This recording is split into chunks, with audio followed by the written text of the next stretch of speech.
2026 தமிழக சட்டமன்ற தேர்தல்ல நீங்க யாருக்கு ஓட்டு போட போறீங்க? சரி, நீங்க ஓட்டு போட போற வேட்பாளரோட பின்னணி உங்களுக்கு எவ்வளவு தூரம் தெரியும்?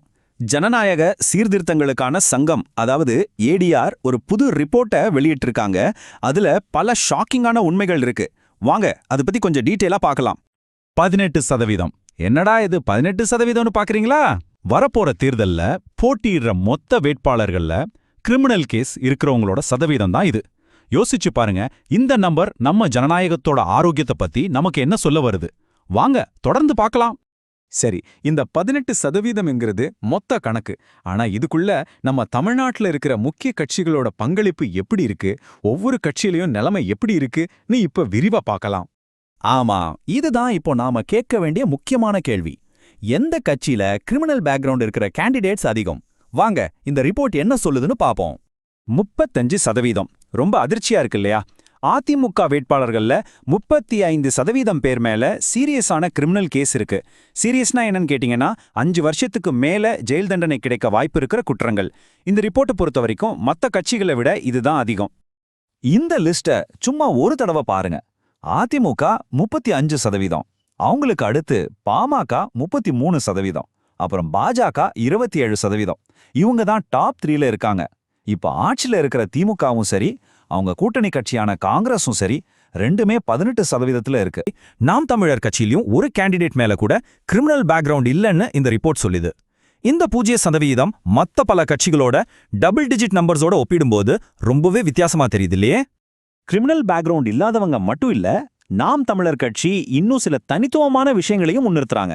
உதாரணத்துக்கு, தமிழ்நாட்டில் இருக்கிற எல்லா 234 தொகுதிகள்லையும் போட்டி போடுறது.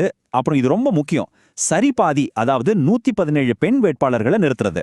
இதெல்லாம் அவங்களோட கேண்டிடேட் செலக்ஷன்ல ஒரு புது அப்ரோச்சா பார்க்கப்படுது. சரி, இப்போ நாம வேட்பாளர்கள் மேல எத்தனை கேஸ் இருக்குன்னு பார்த்தோம்.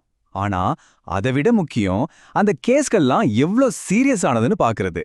வாங்க அதையும் கொஞ்சம் ஆழமா பார்க்கலாம். முதல்ல கொலை முயற்சி வழக்குகள். நம்ம தேர்தல் களத்துல நிக்கிற வேட்பாளர்கள்ல மொத்தம் 44 பேர் மேல இந்த சீரியஸான குற்றச்சாட்டு இருக்கு. அடுத்தது கொலை வழக்குகள். நம்பவே கஷ்டமா இருந்தாலும் 13 வேட்பாளர்கள் மேல கொலை வழக்குகள் இன்னும் பெண்டிங்ல இருக்கு. இந்த எண்கள் நம்ம சட்டமன்றத்தோட மாண்பை பத்தி என்ன கேள்வியா எழுப்புதுன்னு யோசிச்சு பாருங்க. இது மட்டும் அல்ல, 18 வேட்பாளர்கள் மேல பெண்களுக்கு எதிரான குற்ற வழக்குகள் பதிவாகியிருக்கு. மக்கள் பிரதிநிதிகளோட தரம் பத்தி இது ஒரு பெரிய கவலையை ஏற்படுத்துது. அப்போ மொத்தமா பார்த்தா இதுதான் முக்கியமான பாயிண்ட். போட்டியிடுற எல்லா கேண்டிடேட்ஸ்லயும் 10ல ஒருத்தர், அதாவது 10% பேர் மேல கொலை முயற்சி மாதிரியான ரொம்ப ரொம்ப சீரியஸான கிரிமினல் கேஸ்கள் இருக்கு. சரி, இவ்ளோ டேட்டாவெல்லாம் பார்த்தாச்சு. இப்போ ரொம்ப முக்கியமான கட்டத்துக்கு வந்திருக்கோம். ஒரு வாக்காளரா, ஒரு ஓட்டரா, உங்களுக்கு இந்த விஷயங்கள்லாம் என்ன சொல்ல வருது?